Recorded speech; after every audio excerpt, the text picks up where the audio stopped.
Welcome back to the Psychedelic Mom podcast. I'm here today with Nick Murray from Tortola. How are you? I'm well, Michaela. Thanks for having me on. How are you? It's so good to see you. You as well. It's been a whole month since you guys were down here. We got stuck in a rainstorm in Tortola at the airport, and Nick was so kind to take us into his retreat center there called Wake. Yeah, founder of Wake Network. We have a network of retreat centers and grow facilities across the world. Jamaica is really where we kind of started the grow and the retreat. We're a Canadian company. You might notice that from my accent, and we've expanded to the British Virgin Islands on our path into the US and Europe. So I'll be here in the BVI expanding access here, both at our retreat center, but also at a clinic, which is a first of its kind for us. And I think for the overall psychedelic world, where you've got both a clinic, everybody knows a traditional medical clinic, and then an actual retreat center on the same island at different locations, but able to serve the population from small microdose all the way up to macrodose. And the medicine that you're serving and your grow centers, is it all mushroom? It is all mushroom. Psilocybin? Yeah. Lion's mane, reishi, psilocybin, cubensis. Yeah, we're definitely mushroom lovers over here. Love it. You're a visionary researcher. One of your curiosities is consciousness, and you're at the intersection of psychedelics, AI, and new mental health initiatives. So this is one of them that you're working on. What is the research that you're doing there, and how did you be okay from like BVI to do this? I mean, having good partners, to be honest. We were brought over here by some of the folks we met together, and then we were linked up with a wonderful doctor named Dr. Harlan Vanterpool, who was the head of the National Health Insurance here in the British Virgin Islands. So kind of the Medicaid, Medicare. And he was very excited about what we were doing and how we could kind of blend what he's wanted to do from the inside, do it outside. And from what we've been doing in Jamaica primarily, how do we bring all that together to offer more to the Virgin Islands population and also serve as a research site? So many years, lots of paperwork. We've really fallen in love with the island, and we're hoping to help a lot of people, both from the island as well as expats and people coming from elsewhere in through medical tourism. So it's Ministry of Tourism, Ministry of Health are really both interested in what we're doing here. And what research are you gathering at your retreat center? It depends on how they come down. If they come down for traumatic brain injury, we get serums. We actually do take blood. Usually that's done either stateside or at the clinic. And what we're looking for there is their hormone levels. We've seen, thanks to a lot of the work one of our advisors, Dr. Gordon, has done, we've seen that there's a remarkable difference as far as their hormone levels if they've had a traumatic brain injury. So that's whether they have PTSD or depression or not. It's affected the pituitary gland, which is a very sensitive area in the brain. And if that's injured, then your hormone regulation will be out of whack. Wow. And so until you get that in sync, you're going to be chasing all different types of modalities to try and fix what's going on inside of you. But until you get that baseline structured and stable, you're going to have issues basically playing whack-a-mole with different modalities. So we're leveraging that. That's something that hasn't really been brought into the space or mental health in a big way. We take an EEG reading. So we partner with Zito EEGs to do our brain scan prior. And we take blood pressure, ECG and EKG, pulse oximetry. And we've started now to leverage their voice as well. At the biggest point, we're trying to do this all for safety and give people a personalized, very comfortable experience. And then all of the data that we are collecting, as long as people opt in, of course, they have the option to opt out. Then that goes into our repository that's then shared with researchers around the world. So we're working primarily with PTSD, post-traumatic stress, but we're open to helping people that come with depression, anxiety, forms of addiction, everything really seems to be a little bit of a shade of each. When people come down, no one's coming down for one reason specifically usually. So we're really trying to gain a lot of prior and post data on the brain, the body, and then subjective measurements, and see how things like microdosing and macrodosing are helping these people along their journeys. I watched your little film. Was it done by Sports Illustrated? ESPN. And it showed some athletes who got traumatic brain injury, swelling in the brain. There's certainly inflammation. So you'll have hormonal changes, which is what I just mentioned with the pituitary gland. And then you'll have inflammation. And then unfortunately, they'll be put on a cocktail of drugs, usually that increases the inflammation, unfortunately. Wow. And so you have quite a cocktail as far as what they're trying to do on their own, which is usually self-medicate with things like alcohol, sometimes cannabis, and then they'll have their pills that they're put on, and then the underlying issue, which is always prevalent in the high contact, hockey, football, UFC, boxing, the hormonal issues. So we've taken an approach of when they apply to right away do a lab requisition for hormonal test. That's done at home. We have a phlebotomist network that comes to their house and takes the blood, and they have their results within 48 hours. And for the most part, we're able to help them with their hormones in the 3 months prior to coming to a retreat. We do like them to try and get their hormones into a better alignment before they come down, but it's not a requirement. That'll really help us to give them the best experience as far as when they come down, they're not dysregulated effectively. That was done with some hockey players, football players, so NHL, NFL, boxing, UFC, wrestling. And it was quite an interesting experience with the ESPN crew. That really helped us show the power of psychedelics and psilocybin specifically for people that are struggling through trying to self-medicate or try to figure it out on their own. We were really grateful to be a part of their journey. It's called Peace of Mind, PEACE.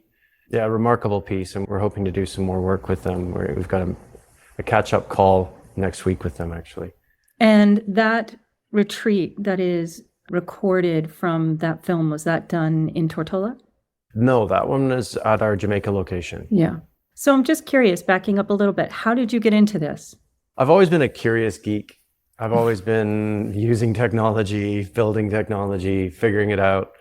I had a very interesting experience young, and it was around death. My partner was going through cancer research or cancer treatment, but it was through some research programs. And I had a terrible car accident, and the two kind of happened very much in the same 3 months. It was quite an interesting time where we decided not to go the traditional route for her cancer treatment. So we were now down in Costa Rica learning about the brain, the body, trauma, how things interrelate. And I started seeing the similarities between the tech that I work with, the system of systems, and how things interrelate and interconnect, and the body, and how I was learning about these different systems in the body and how you can do things and change things. And that was just an unlock for me. I just really saw that we weren't that dissimilar. And I saw the power of plant and fungi helping her along her journey. And so quite a longer story there, but overall, it was a perfect time for me where I was building a software company for healthcare, and someone I love really much was being helped through this. And I was just like, this makes sense that I kind of work on this instead. She's fine. She's, cancer-free and all good, which is wonderful. I saw that through the tech I was using in healthcare, in clinical research, I could use that same tech, the hardware, the software, the protocols, to really shed light on psychedelics more than had already been done. So when you say the tech, is that what you were talking about before that you're using now? Yeah. So we were always upgrading our technology, but the brain scanner has gone through a few different iterations of different companies we work with. The one in the ESPN documentary is the kernel flow. This one is the Zito. We love the kernel flow. The Zito is FDA approved. Kernel is like brand new. So for the work we're doing here and ongoing, it had to be FDA approved, even though the kernel is a wonderful device. We work with a number of different companies, but they must be FDA approved. So let's just take the brain scanning with a combination of the retreat and psilocybin. What are you seeing? Everybody's different. And we do have some people come back on a yearly basis. So it's really nice to be able to see how things change. Everybody kind of knows the default mode network is relaxed, and then there's more activity. And that's true. It's wonderful, actually. It gives us an insight into how it might be working. From traumatic brain injury population, we do see more activity in that general region, and that's up to 3 months later that we're seeing increased activity in the area that when we looked at a contrast, we could see that there was less activity going on compared to their age group, their demographic. So typically when, let's say it's a hockey player, comes in, they've had a lot of knocks to the head. They're not sure which area of the head is affected, the worst anyway. And so in our brain scan, it's a QEEG, and it's basically you're comparing it to their demographic. So you can say, this is how you compare to kind of the mean. And then from there, you can say how they compare to themselves. It goes both ways. So we do see increased activity, which is wonderful because it kind of shows that there's some neurogenesis going on and the brain's starting to rebuild. We do see the limbic system has some changes as well. And it really comes down to how often and how much are these people dedicating time to doing, the after work, the integration. The fear center, the anxiety center is less triggered predominantly, depending on how much work they've done post. It's interesting because we're humans. We want to know the data. We want to know exactly why. And that's just our curiosity. Killed the cat maybe. But it also explains what we already inherently know, where psychedelics post, you have like a buffer. You don't instantly fly off the handle. Let's say if somebody cuts you off in traffic, you have this 1 second, 2 second, whatever it is, but there's a buffer there. So you see this in the brain. You see that fight or flight mechanism is not triggered so quickly. So there's a number of different things depending on the demographics that we're seeing, but usually lower blood pressure, their heart coherence is better. Their activity is more. We do have a partnership with Aura Ring, and that shows us their activity post. What's the most interesting thing that you've seen so far about the brain doing this work? There's a lot of interesting data when you go into the hertz and the frequencies and how it affects the brain and how mimetics can affect the brain and how we can get into a loop, whether we know it or not. That's kind of fascinating. Yeah, it really is, because some people know it. You go to a certain bar or restaurant, they'll pump up the music so that you eat faster, so the tables flip faster. But it's everywhere. And if you think of the radio that's played, the music that's played, the tones, it all affects us. We know it affects us more than 0.1%. There's something there. We don't know what it is exactly. And then when you pair it with particular smells, sights, there's a whole modality there that's quite interesting to dig deeper into. So we're working with some binaural beats to bring people into particular brainwave states prior to their dosing. We're working to familiarize them with the audio and find particular parts of the audio that might not be a good connection for them. So that's an interesting one. We're looking at more and more data on, if we play in this tone, what does it do to their brain? And using that to generate the audio for their experiences. Wow. For anybody that doesn't know what binaural beats are, I used to use HoloSync. Can you explain what those are? Yeah, you're basically putting in different tones into each ear, and that is creating an effect in the brain. So you'll do, sounds terrible, but 440 and 445. So the sound engineers out there they'd be like, that's like a terrible sound. But because they're just so close but so off, it's almost like a dissonance. Yeah, it'll induce the brain to go to a frequency because it has this difference. And it's doing a slight difference left and right that is giving you an effect in the brain. You're kind of hacking the brain by using audio. No lyrics usually, it's just hertz, like a hum. But by producing different hums, let's say, in each ear, you're actually combining those to create a sine wave that's different. So you're taking all this research too and adding it into it. It sounds like even your preparation, you're checking someone's brain frequency on different sound frequencies to come up with music for their session. That's right. Yeah. Wow. And what are you finding? Are there particular songs, musicians that people find more resonant or just different for different people? I mean, everyone's a unique Yeah. human being, and we don't know everything about them. The trick is not to give them music that they know, even though that's where people go to right away, is like, oh, so you're using different demographic age brackets and you're playing them stuff from their youth.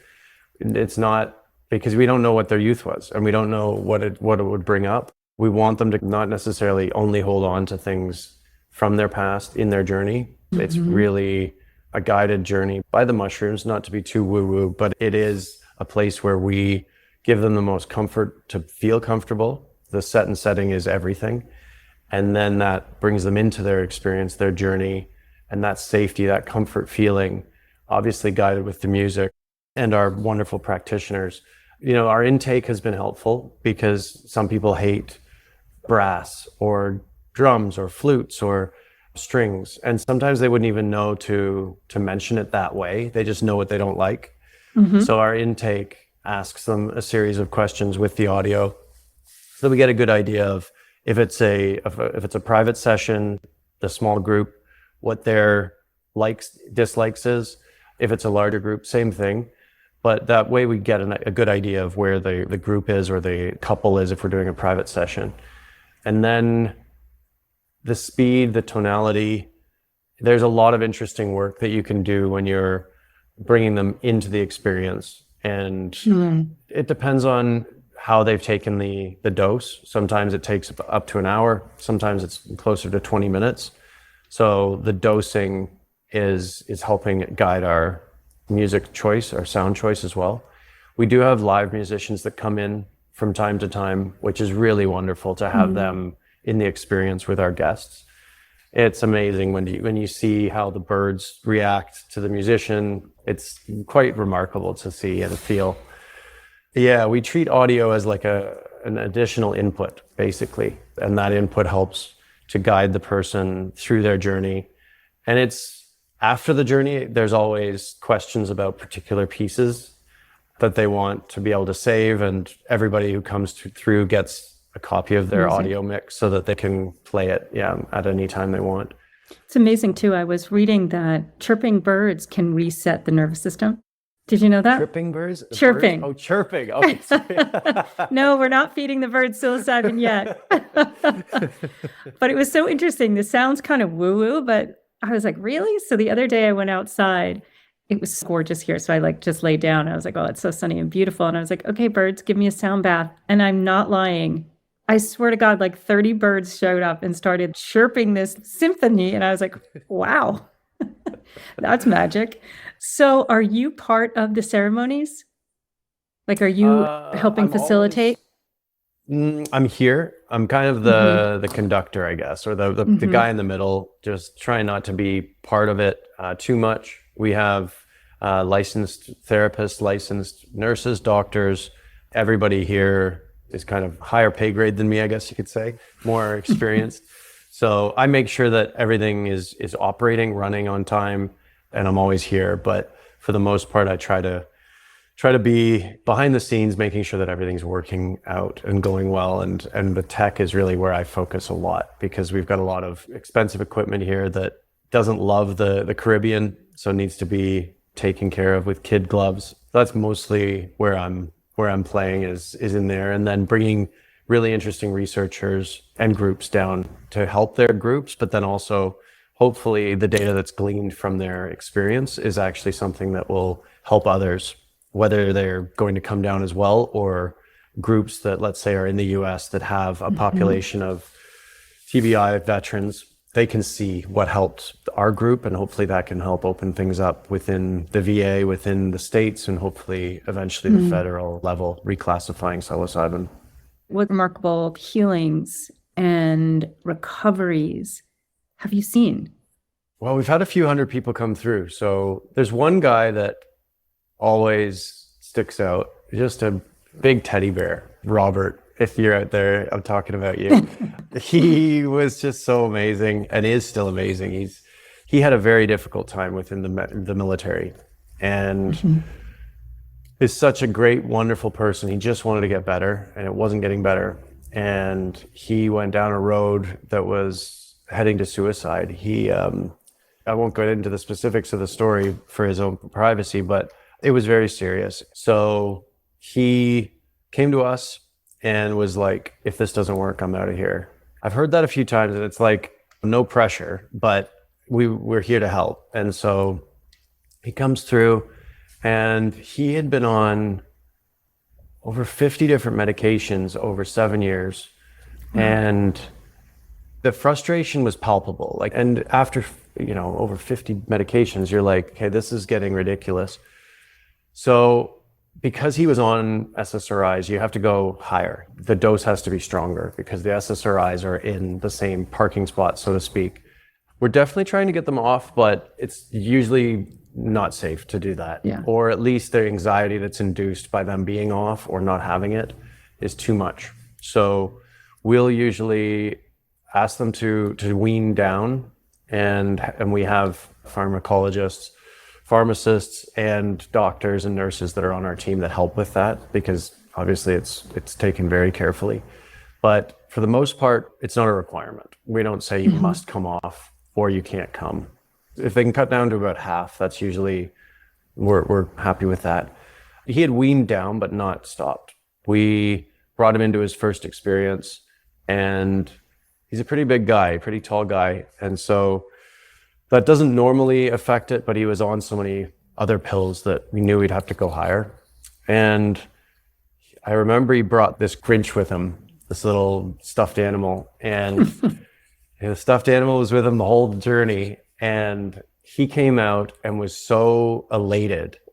He's a big guy. Like I'm 6'2", he was 6'7", 6'8". Wow. And you're worried, to be honest. You're like, you're much bigger than me, because you ask as many questions, you do as much as you can, but at the end of the day, you don't know everything.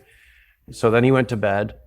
Then he had his second dose, because we usually do, it's either back to back or a day between. He was back to back. It was just remarkable. Day from arrival to departure, his feeling and the emails we got. And within 2 weeks, he was taken off of suicide watch by the VA, which was incredibly quick to do that. But they had obviously gone through a lot of checks with him.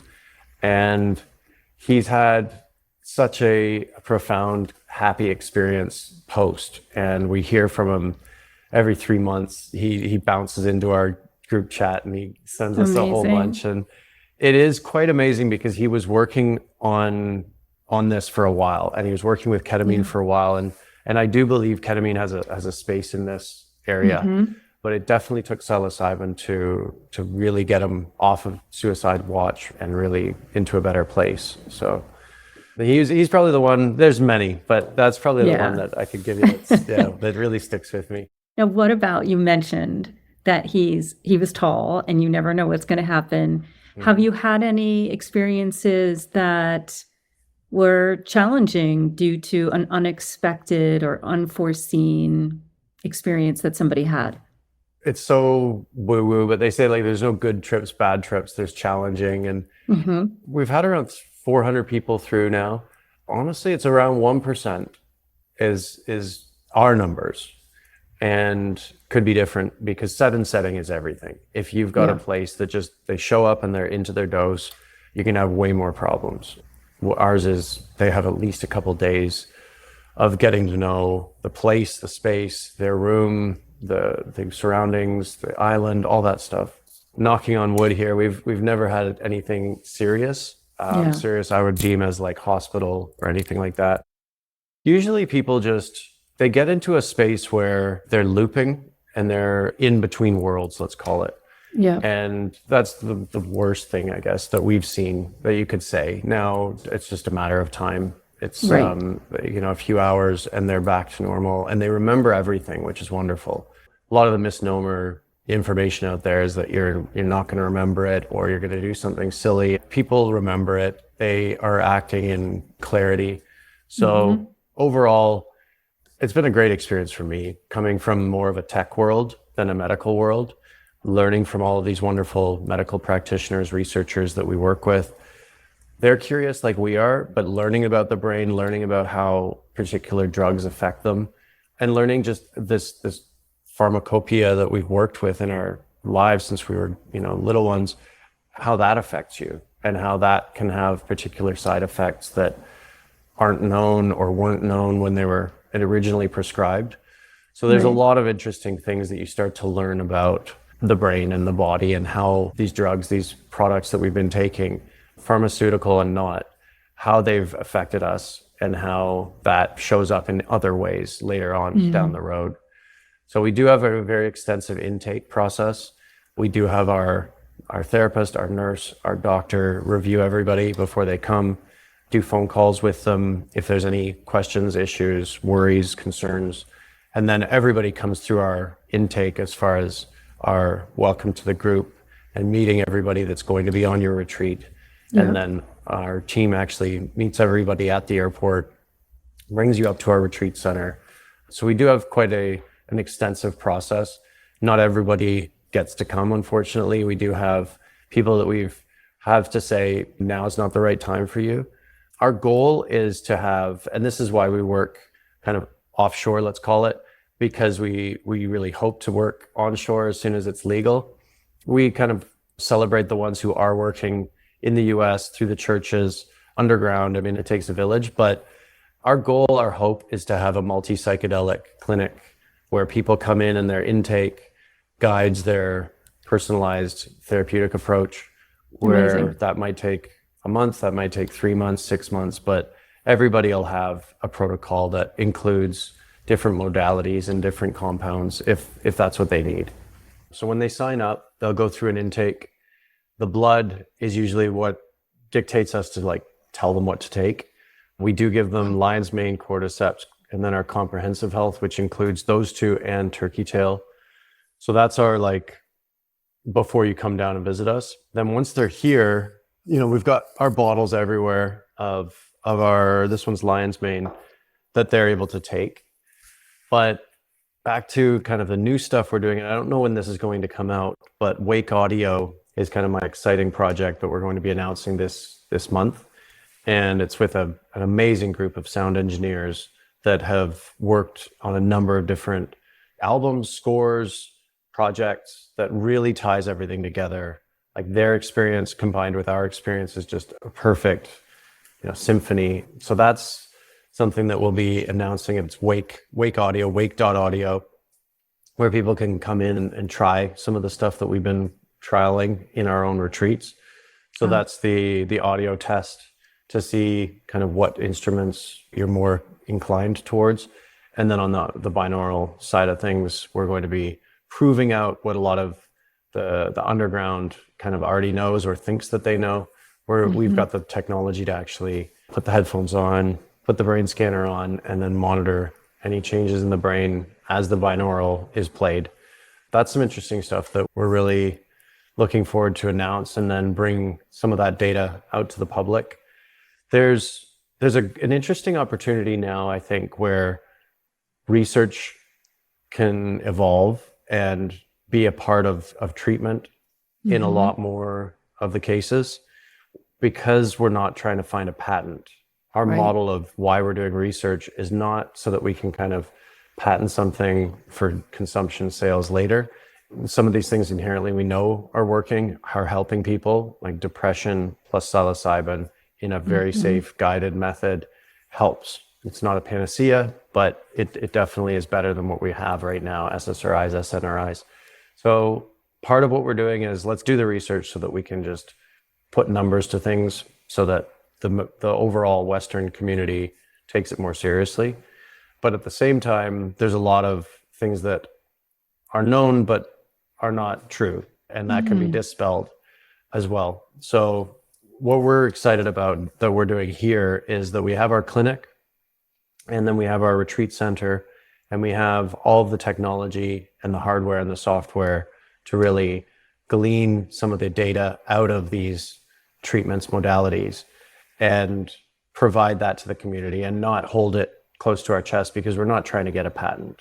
Right. So can we leverage this opportunity where we are able to work legally here with psilocybin specifically? And can we help people from micro to mini to macro dose?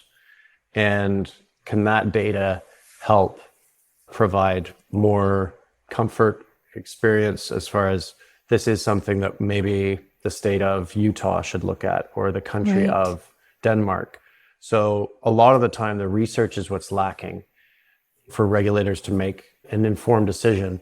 But unfortunately, without there being a patent, nobody's doing research because it's so expensive. So we've got this Right. unfortunate cul-de-sac where we're not getting as far forward as we should be as a society, because everything's down to double-blind, placebo-controlled studies, and those are expensive, and those aren't done unless you have a patent at the end of the day. So we have this unfortunate circle, and I feel like what we're doing here can be an opportunity to do research differently and to glean the data that regulators, medical professionals, researchers want, but is only currently either through a philanthropic means or through somebody chasing a patent.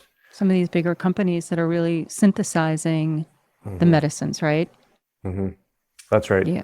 Yeah. Yeah. So they'll use things like benzene to make psilocybin synthetically, or you can do it through biosynthesis, but it's not easy to make it at scale. So at scale, when you hear about a lot of the studies around psilocybin, it's synthetic. That's made with a host of chemicals, but benzene's one of them.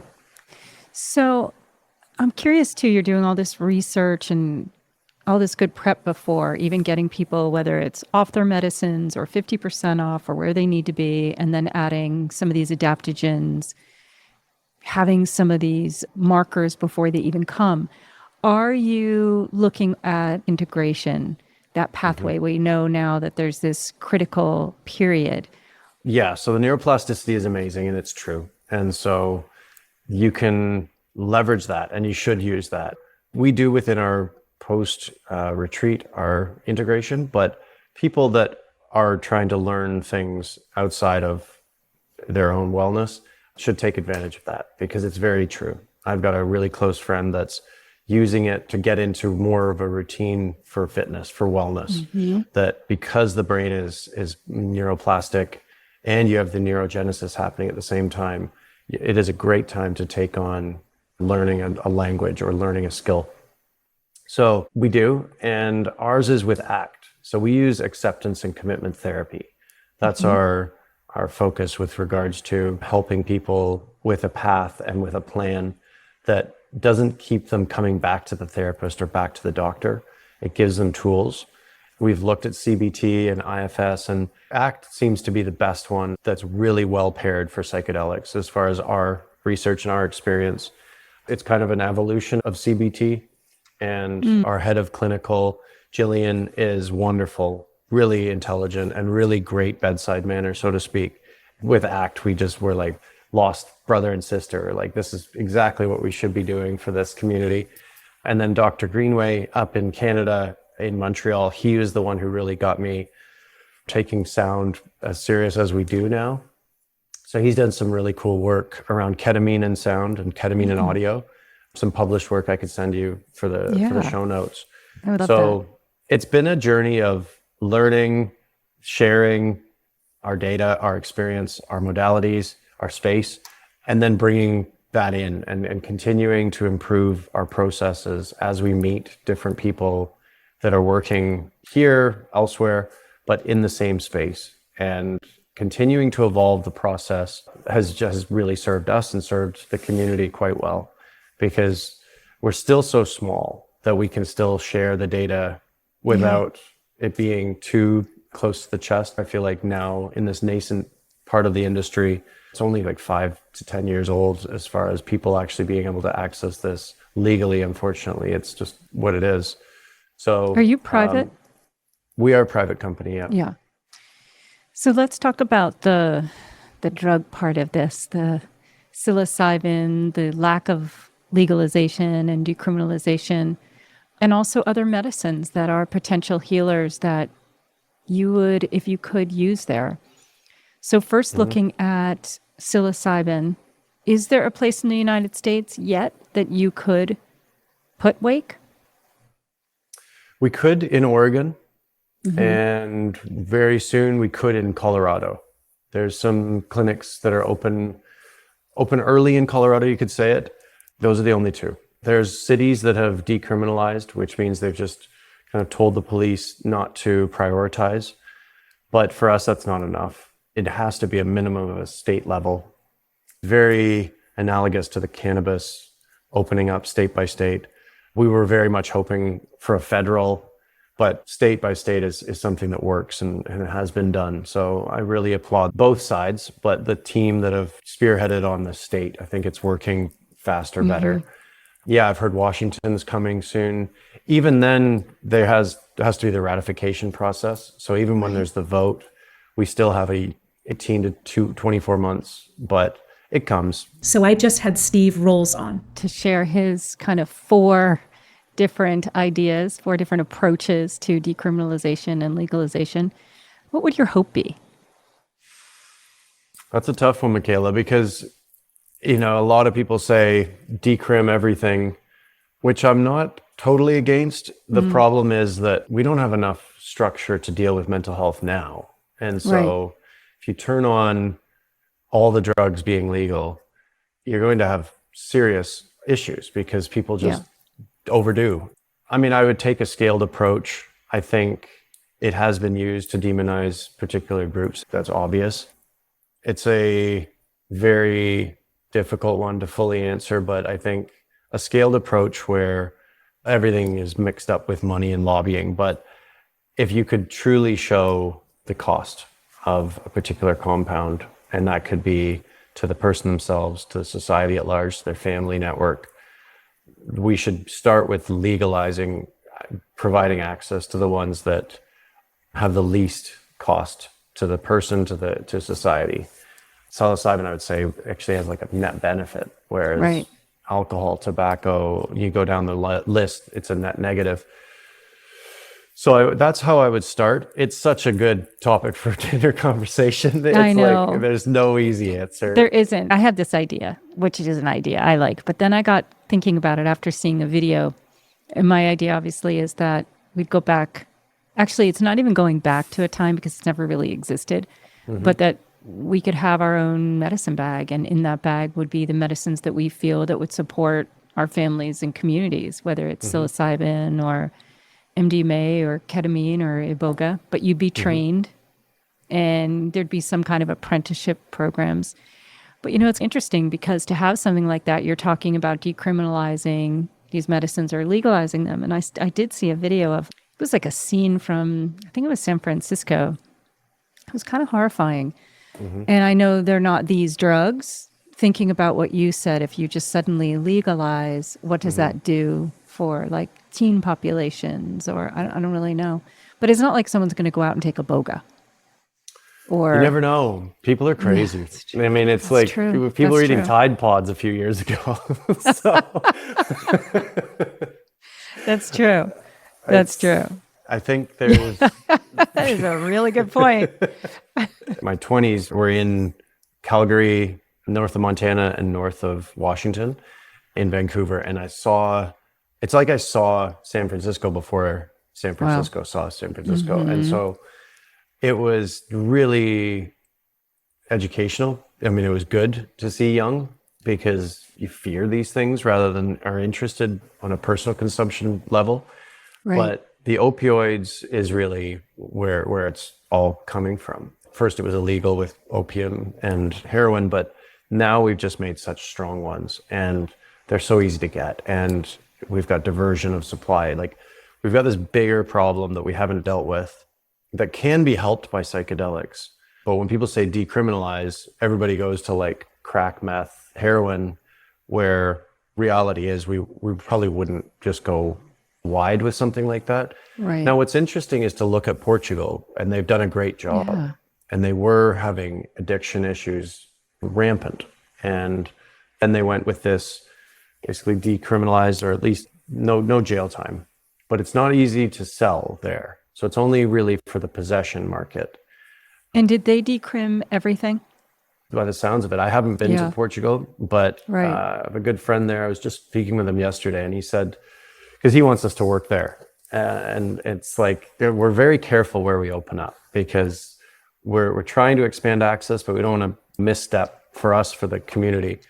By the sounds of it, yes. If you are caught with a particular, obviously it's grams, it's amount specific, that is considered personal, then you're not being charged, you're not going to jail, but it's only on a particular grams. We've got a lot of examples that haven't worked, but then there's like this complex of people that are actually benefiting off of this. So if you look at, let's say, San Francisco, they're given, I think it's up to $2,000 a month to take care of themselves. It's like a form of welfare, but there isn't the access to get them out of that current state. Maybe they don't want to be out of that state. That's up to them.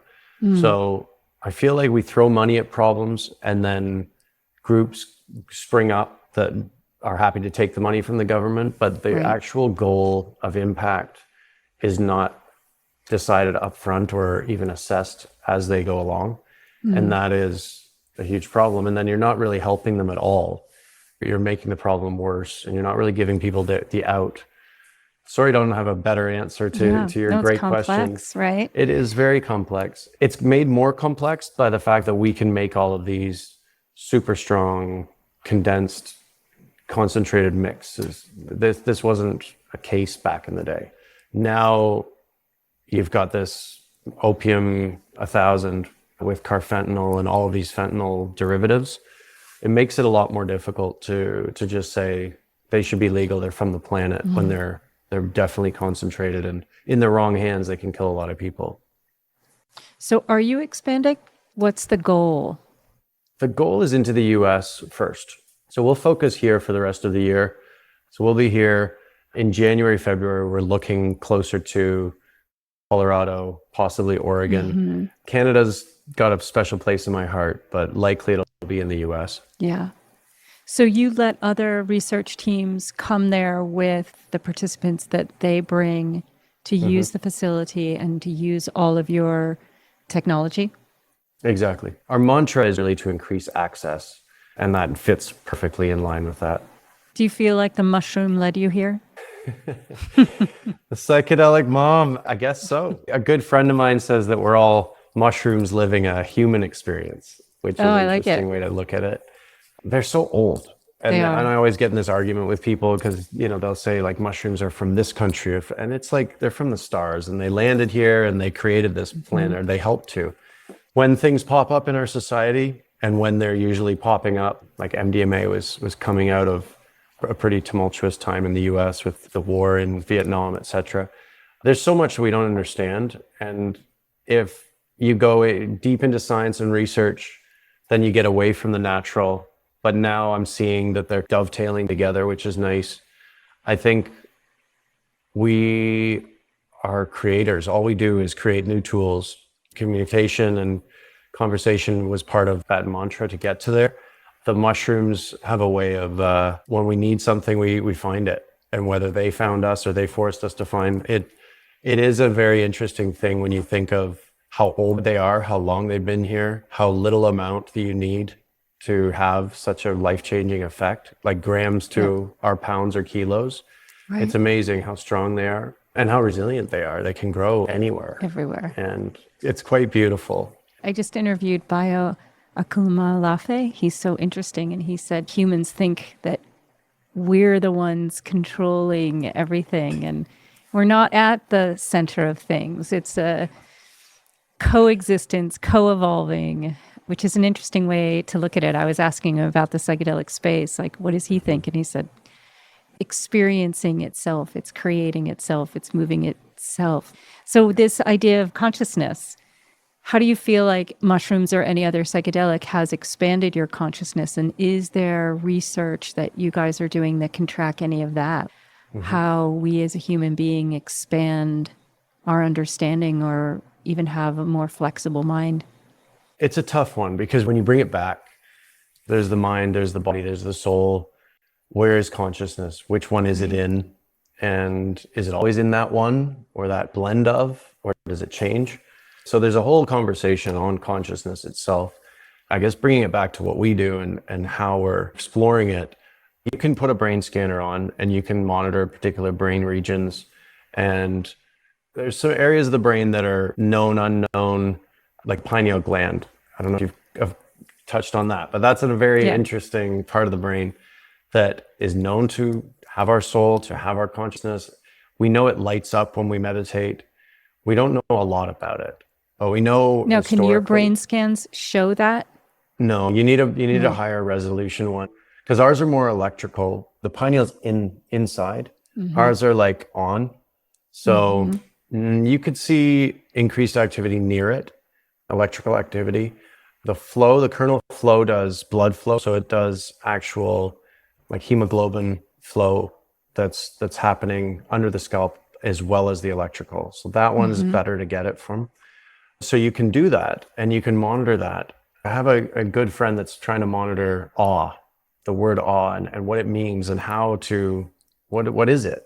Is it raised heart rate? Is it lowered blood oxygen because you're not breathing because you're so like in awe? Michaela, it's not, we don't know. We don't know yet. We don't know. And maybe we'll never know. And maybe that's what's going to keep us going as a race. Exactly. Because we want to know all the answers, but do we? I don't know if we really do. I think overall it's probably better to have a lot of things that we're still chasing. Yeah. We do know that it increases our connectivity to each other, psilocybin, psychedelics.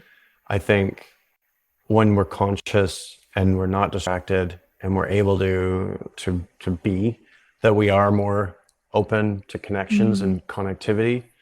So I think there's some unknown or unseen things that go on between our conversation, you and I, across time and space, or even if we're in person, it's even stronger.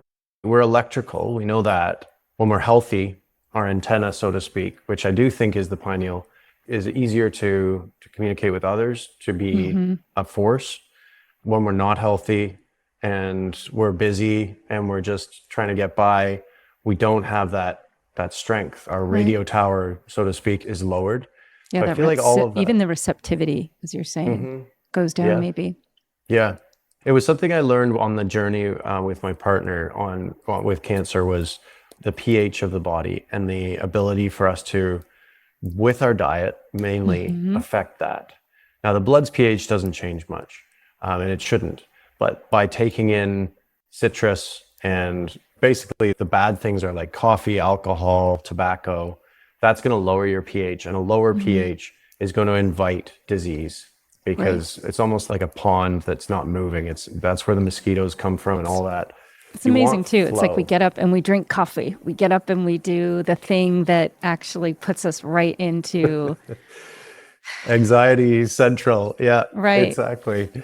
It's marketing, right? We've been trained and we want to be quick and we want to be, our best. So it's played on, but I love coffee, so I'm not an anti-coffee guy, but the first 2 hours of the day, I'm like, don't do it. You'll be chasing it all day. I did have this incredibly good, I have to look up the brand because I've tried some, but I did recently have this incredibly good mushroom coffee drink that was really good.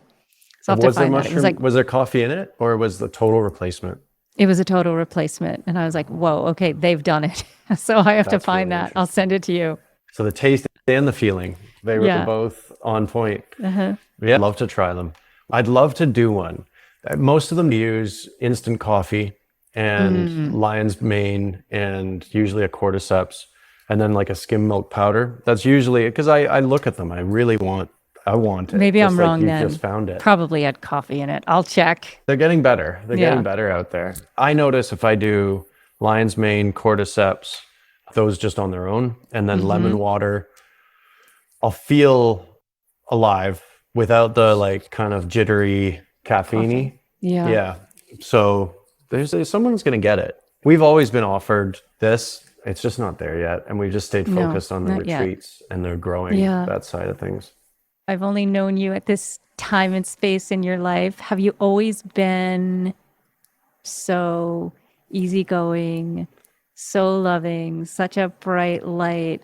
Have you always been like this personality, or has psilocybin been part of your journey? Or I mean, it's weird to comment on yourself. I think always been like this. Yeah. I thank my grandmother, I mean, my parents too, but my grandmother in England, we'd go back every year, and she just gave me such a loving view of the world. It Wow. was remarkable. And that has kind of trickled down to my niece now, and just traveling a lot. Like, I grew up in South Africa, and so I traveled a lot as a youngin'.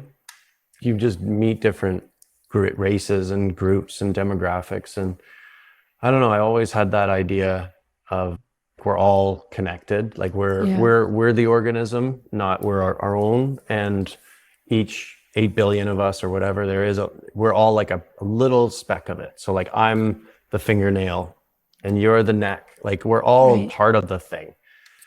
And I just always had that idea. I've always been very curious. So when the internet came out, I was all over it. Nowadays, I don't know if I'd put my little like 6-7-year-old on the internet like I was, but because who knows? But back then it was such a different, everybody just wanted to share information. There wasn't really a profit motive, or there wasn't a lot of nefarious stuff going on, because it was just geeks just dumping, data from the libraries onto the interwebs. So psilocybin definitely helped. I don't do it a lot, even though people kind of think I would be Mr. Psilocybin, having the retreat center and the clinics and stuff, but I don't think you need to. I think I do it every year, every 18 months, and it's like always an interesting experience. But the last one, wonderful experience, but it was just like, just keep going. Like, there was no like, aha. It was just like all right. Right. Like, maybe you're doing you what you're already supposed know. to be doing. Just keep going. Yeah. And it's been cool just to see the transformation. I've been living down here for 4 years, so I'm a little outside of the bubble, so to speak. And so you see people come through, and you see like, oh wow, it's getting real bad up there, kind of thing. Just depending on what's going on politically, societally, financially. They're all like, they can't look in the eye, and they're in their own world. And then when they leave our retreat center, the love and the hugs and the smiles and the tears is like, it's so real that you don't need to do psychedelics a lot when you see the power of them frequently. No. Anything else we didn't get to that you would want someone to know? I guess just do the research. That's the biggest thing, because I can say it, you can say it. You're the psychedelic mom. I own a psychedelic company. They're just gonna be like, okay. But if you... They've bought the Kool-Aid. Exactly. But their Kool-Aid has micros in it. But just do the research. Do a little Googling. Look into PubMed. It's the best way to just have an fairly unbiased view of what it can do, how it can help. Everybody has somebody in their world that's struggling from, and it could be autism, it could be depression. There's really interesting data, and it's early, but this is one of the safest compounds we know of. Yeah. And it's natural.